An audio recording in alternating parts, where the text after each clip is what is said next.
Welcome to my channel, ESHT Global.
Kota inilah tempat lahirnya salah satu organisasi asli Indonesia yang mendunia, yaitu Persaudaraan Setia Hati Ternate. Keberadaan SH Ternate tak hanya menjadi semangat Madiun untuk terus berkarya memajukan daerahnya dari ranah industri, tata kelola kota, pariwisata, maupun perekonomiannya, melainkan juga bertekad kuat dalam melestarikan nilai warisan sejarah, seni, serta budayanya. Seni bela diri pencaksilat Nusantara tentu seolah tak bisa dipisahkan dari kota ini sejak puluhan tahun silam hingga masa kini berjalan. Warisan tersebut bahkan menginspirasi Madiun dengan yakin menjadikannya sebagai jati diri yang spiritnya menjadi nafas segenap elemen masyarakat dalam membawa Madiun ke arah yang lebih cerah. Bukan tanpa alasan, Madiun baik kota maupun kabupaten menasbihkan wilayahnya sebagai kampung pesilat dan kota pendekar yang mendunia. Pasalnya, salah satu perguruan seni bela diri tertua dan terbesar di Indonesia, yaitu Persaudaraan Setia Hati Ternate atau SH Ternate, berdiri di wilayah ini hampir seabad silam. Mungkin tak banyak orang menyangka bahwa kota dan kabupaten yang dalam beberapa tahun terakhir merintis daerah industri yang berkembang secara modern ini punya pengaruh seni, budaya, dan sejarah yang kuat di Nusantara. Dalam kilas perjalanan sejarah, Persaudaraan Setia Hati Ternate atau SH Ternate merupakan organisasi persaudaraan yang bertujuan membentuk manusia berbudi luhur, tahu benar dan salah, serta bertakwa kepada Tuhan Yang Maha Esa dalam jalinan persaudaraan kekal abadi.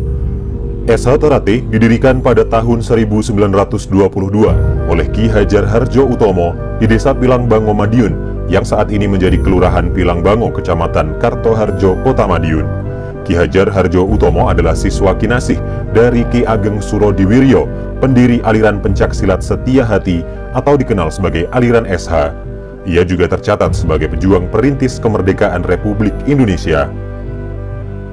Sempat bernama Setia Hati Pencak Sport Club atau PSC, yang memerankan diri sebagai basis pelatihan dan pendadaran pemuda Madiun dalam menentang penjajahan Belanda. Organisasi ini kemudian mengubah namanya menjadi Pemuda Sport Club untuk menghindari kecurigaan kolonial Belanda.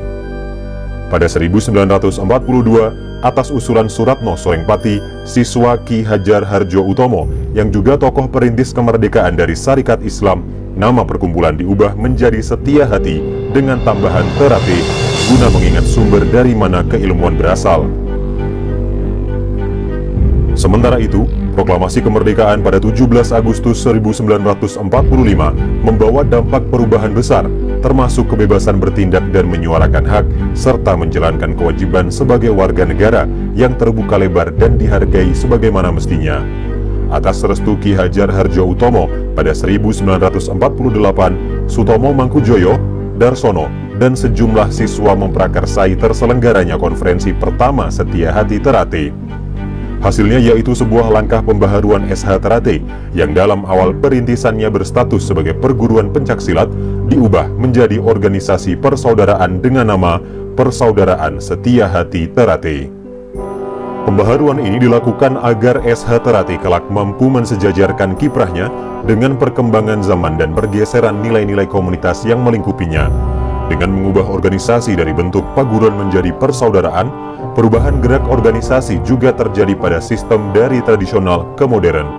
Organisasi modern inilah yang digadang-gadang mampu menjawab tantangan kehidupan yang semakin kompleks.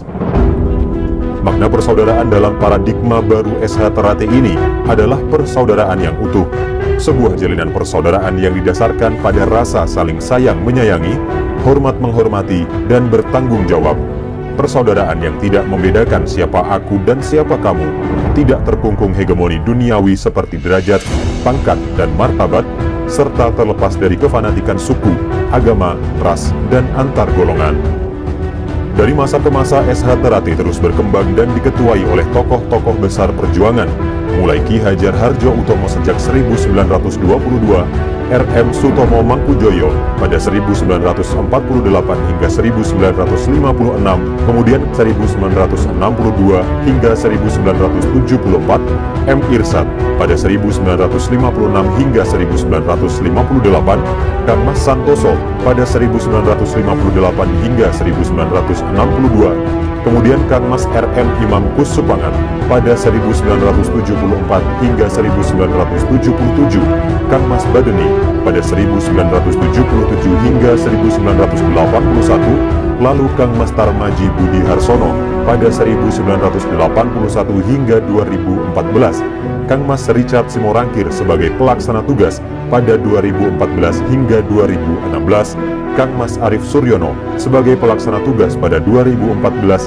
hingga 2016, Kang Mas M. Taufik pada 2016 hingga 2017, hingga saat ini Kang Mas R. Murjoko yang telah menjabat sejak tahun 2017.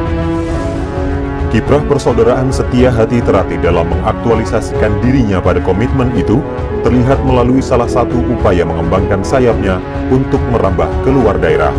Masyarakat yang menjadi fokus pengembangannya pun cukup beragam, dari masyarakat papan atas sampai masyarakat di papan paling bawah. Tak heran jika persaudaraan Setia Hati Ternate lantas mendapat sambutan hangat dari berbagai lapisan masyarakat. Sepeninggal RM Imam Kusupangat pada 16 November 1987, beban dan tanggung jawab kepemimpinan SH Ternate beralih ke pundak Mas Tarmaji. Dua tanggung jawab yang semula ditanggung berdua, kini harus diemban sendiri. Meski begitu, nyatanya Mas Tarmaji mampu. Terbukti dengan solidnya sistem koordinasi antar jajaran pengurus dan kadang tercinta, persaudaraan Setia Hati Ternate berhasil melesat ke paradigma baru. Selain pengembangan sektor ideal, Mas Tarmaji juga menggebrak lewat pembangunan sarana dan prasarana fisik organisasi.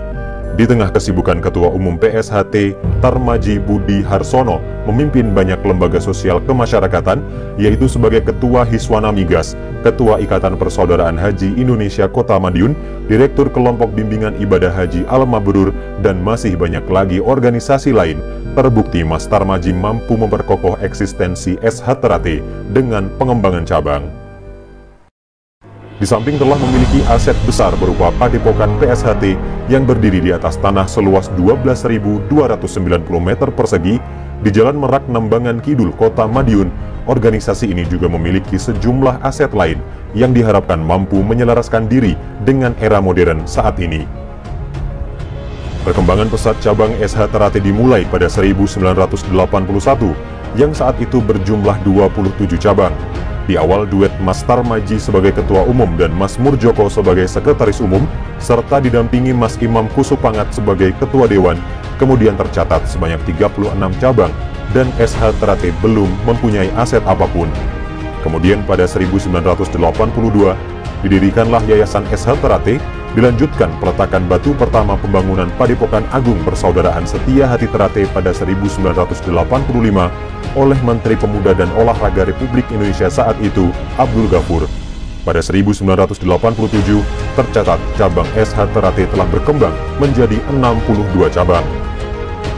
Seiring berjalannya waktu, Kang Mas Tarmaji Budi Harsono memasuki usia senja hingga wafat pada 20 Oktober 2015, kepemimpinan sebagai Ketua Persaudaraan Setia Hati Ternate terus bergulir dengan pelaksana tugas Kang Mas Richard Simorangkir pada 2014 hingga 2015, Kang Mas Arief Suryono pada 2015 hingga 2016, Kang Mas Muhammad Taufik pada 2016 hingga 2017, dan sampailah ke Kang Mas Murjoko sampai saat ini.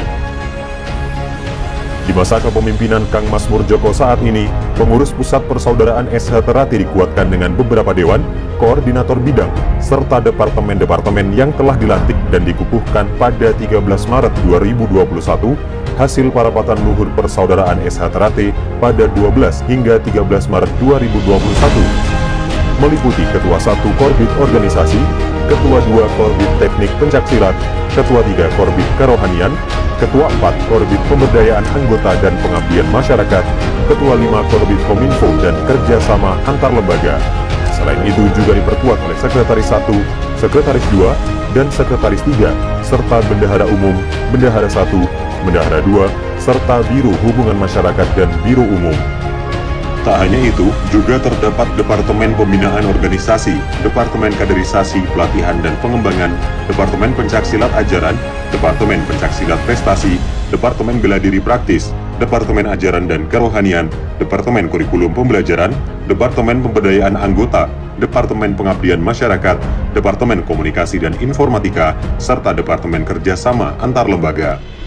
Inovasi dan langkah baru terus dilakukan SH Terate dengan melahirkan SH Kids di bawah Departemen Pencaksilat Prestasi sebagai pengembangan dalam mengenalkan SH Terate kepada anak-anak. Selain itu, SH Terate juga merambah pelestarian seni tradisional Reog Ponorogo dengan dibentuknya paguyuban Reog Rida Satria Tama di bawah Departemen Kerjasama Antar Lembaga. Saat kepemimpinan Kang Mas Tarmaji Budi Harsono dan Kang Mas Marwoto sampai Kang Mas Murjoko memimpin organisasi ini, kebak sayap perkembangan SH Terate melesat pesat tidak hanya di Nusantara, tapi merambah hingga mancanegara. Dengan kiat SH Terate harus go internasional, Kang Mas Tarmaji berhasil melambungkan nama Persaudaraan Setia Hati Terate di kancah percaturan kultur dan peradaban dunia.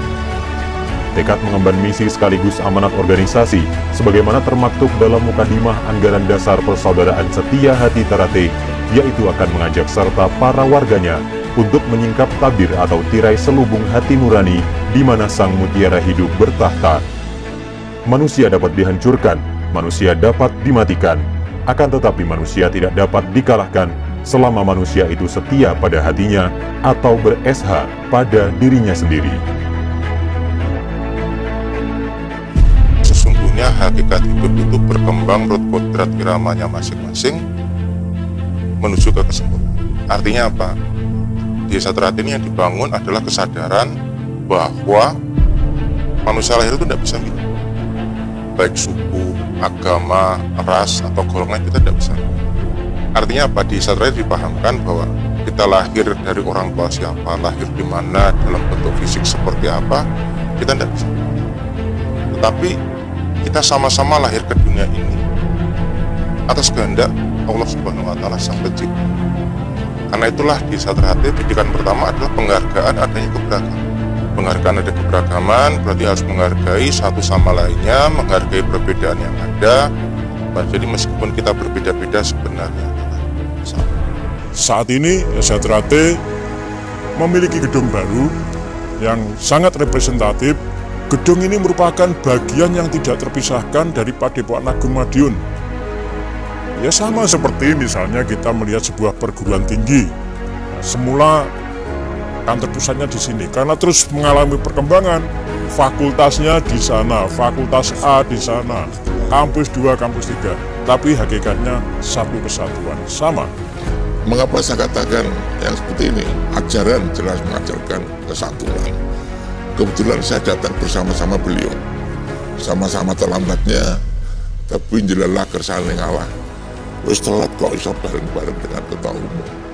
Sehingga saya dengan penuh rasa percaya diri mendampingi ketua umum sampai dengan masuk di pendopo agung.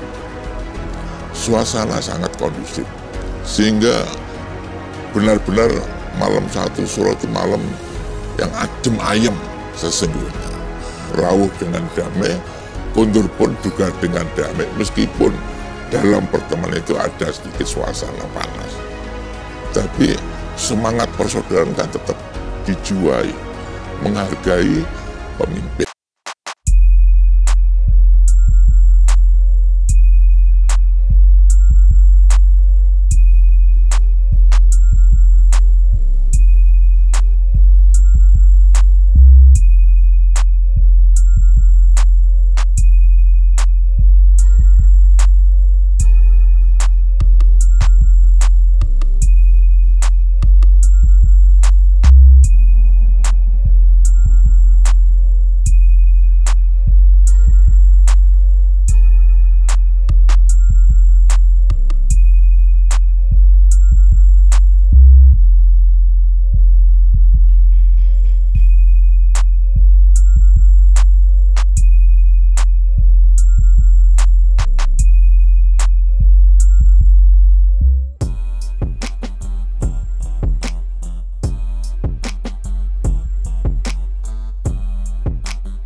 berkomitmen. Dengan adanya inilah, sekali lagi, Desa Trate akan maju, akan berkembang pesat, kalau antar departemen bisa menyadari dan segera melaksanakan tugas yang telah ditetapkan atau ditentukan oleh pengurus pelantikan kemarin. Makin besar tantangan kita, makin berat, terutama di lembaga hukum. Cukup berat. Ini yang dulu belum ada, sekarang sudah ada lembaga hukum yang betul-betul ini merupakan ujung tombak kita. Segala permasalahan sesuai tupoksinya harus sesuai jalurnya. Kalau itu masalah hukum, ya sampaikan ke lembaga hukum. Kalau itu teknik pencaksilat pertandingan, ya departemen pencaksilat. Kalau itu ajaran, sampaikan ke departemen ajaran. Ini sesuai bidangnya. Sekali lagi, saya selaku Ketua Dewan Pusat yang telah diberikan amanah oleh saudara kita Sabang seluruh Indonesia, sekali lagi saya mohon doa restu. Mudah-mudahan amanah yang diberikan kepada saya ini nanti dengan jajaran lain, dengan Pak Muldoko, ke depan kita bisa sukses, bisa berkembang dengan baik tanpa halangan suatu apa. Harapan saya dari Dewan Pusat, bersaudara bersama-sama saudara warga Desa Trate seluruh jajarannya, dengan tetap menjaga marwah persaudaraan ini, tetap kompak, bersatu, saling bahu-membahu, saling menghormati, saling menghargai satu sama lain, sehingga Allah Subhanahu wa Ta'ala melimpahkan rahmatnya yang akan kita laksanakan. Jadi mari kita bersemboyan, selama matahari masih bersinar, selama bumi masih dihuni manusia, selama itu pula Desa Trate tetap kekal daya abadi itu selama-lamanya. Sekian, terima kasih. Assalamualaikum warahmatullahi wabarakatuh. Salam berderan. Bismillahirrahmanirrahim. Assalamualaikum warahmatullahi wabarakatuh. Saudara sekalian, saya hormati dan saya banggakan, kepengurusan yang terbentuk dalam Parapatan Luhur 2017 adalah merupakan kelanjutan dari hasil Parapatan Luhur tahun 2016, sehingga masa bakti kepengurusan hasil Paruh 2017 adalah sampai dengan tahun 2021. Nah, selanjutnya saudara sekalian, karena masa bakti kepengurusan ini habis tahun 2021, maka pada tanggal 13 Maret 2021 yang lalu, Persaudaraan Desa Trate telah menyelenggarakan Parapatan Luhur di Madiun. Hasil daripada Parapatan Luhur tahun 2021 adalah yang pertama, penyempurnaan anggaran dasar anggaran rumah tangga. Yang kedua, yaitu menetapkan program kerja organisasi. Yang ketiga, yaitu menetapkan penyikapan terhadap masalah-masalah organisasi yang prinsipil. Yang keempat, menetapkan Ketua Dewan Pusat, yaitu Kang Mas Haji Subianto Reza. Berikutnya, yaitu menetapkan anggota Dewan Pusat 8 orang. Dan yang terakhir, menetapkan Ketua Umum Pusat periode 21 sampai 26, yaitu diberikan kepada saya. Oleh karena itulah maka kami berharap kepada keluarga besar Desa Trate, terutama para pengurus, jajaran pengurus dari tingkat pusat sampai ke tingkat paling bawah, ya mari kita laksanakan amanat keputusan Parapatan Luhur tahun 2021. Perlu kita pahami juga bahwa di dalam keputusan Parapatan Luhur 2021 ini, di jajaran tingkat pusat ada beberapa lembaga Yang pertama adanya Dewan Pusat, di mana Dewan Pusat merupakan lembaga tertinggi organisasi. Di bawah itu kemudian ada yaitu Dewan Pembina Pengurus Pusat. Kemudian yang ketiga adalah Pengurus Pusat, di mana pengurus pusat ini dimulai dari jajaran ketua umum, ketua 1, 2, 3, 4, 5, sekretaris, wakil sekretaris, bendara, wakil bendara, kemudian ada biro humas, ada biro umum, dan departemen-departemen. Nah, masing-masing departemen tentunya mempunyai tugas sendiri-sendiri, ya, sesuai dengan tugas pokok dan fungsinya yang telah diatur di dalam job desk-nya. Kemudian di samping ada pengurus pusat, maka ada lembaga juga yang dibentuk oleh pusat, yaitu perwakilan pusat di wilayah provinsi atau Perwapus, ya, perwakilan pusat di tingkat provinsi masing-masing. Kita punya 34 perwakilan pusat. Perwakilan pusat ini pada hakikatnya adalah pengurus pusat yang menjembatani kepentingan organisasi di tingkat provinsi. Kemudian setelah itu ada lembaga pengkajian ajaran. Dulu sebelumnya, di periode sebelumnya itu ada lembaga atau litbang. Nah, itu sekarang kita ganti namanya, tidak litbang tapi lembaga pengkajian ajaran, di mana tugasnya adalah mengkaji ajaran-ajaran untuk selanjutnya setelah dirumuskan, maka rumusan hasil pengkajian ajaran ini disampaikan kepada Dewan Pusat. Kalau disetujui, nanti Dewan Pusat akan merekomendasikan untuk diteruskan kepada jajaran pengurus pusat. Kemudian ada lagi lembaga berikutnya yang di bawah Dewan Pusat, yaitu Dewan Harkat Martabat. Dewan Harkat Martabat ini pada hakikatnya mempunyai tugas yaitu menjaga harkat martabat, nama baik dan kehormatan daripada organisasi. Berikutnya juga ada lembaga hukum dan advokasi.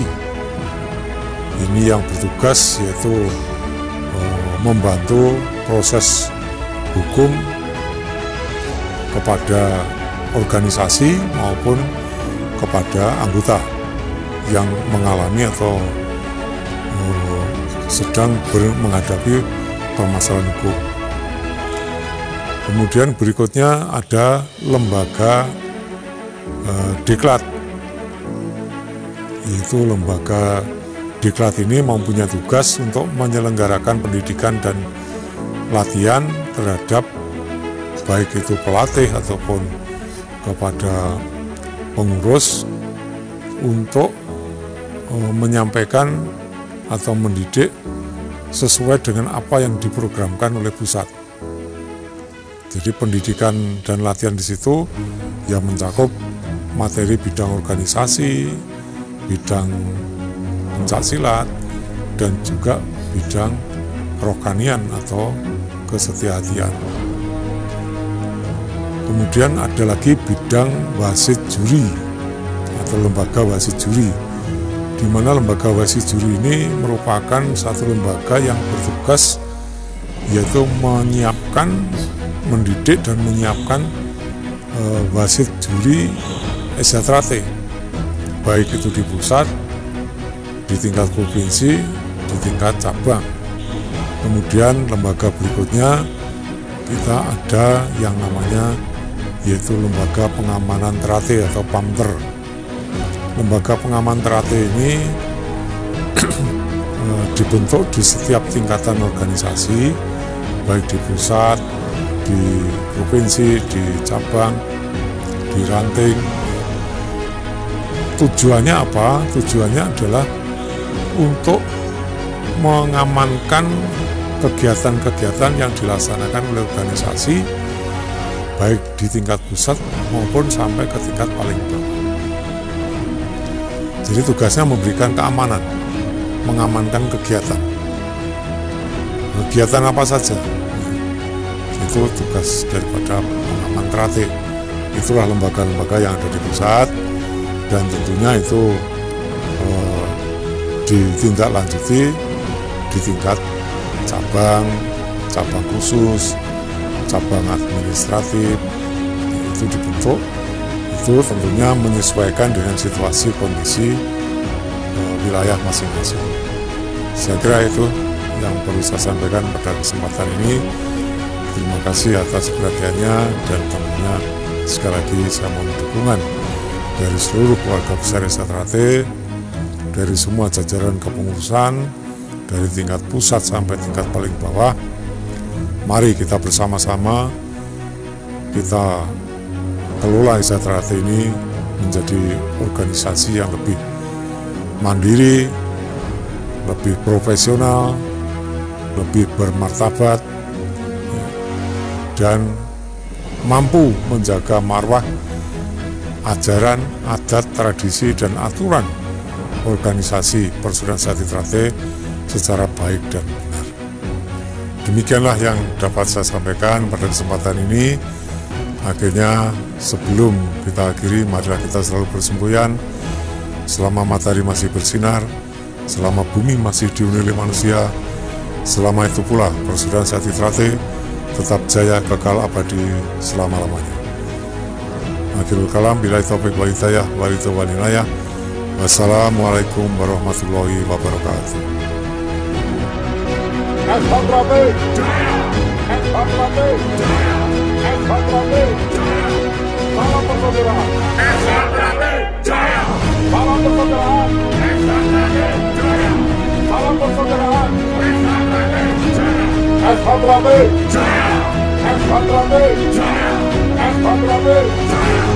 Salam persaudaraan.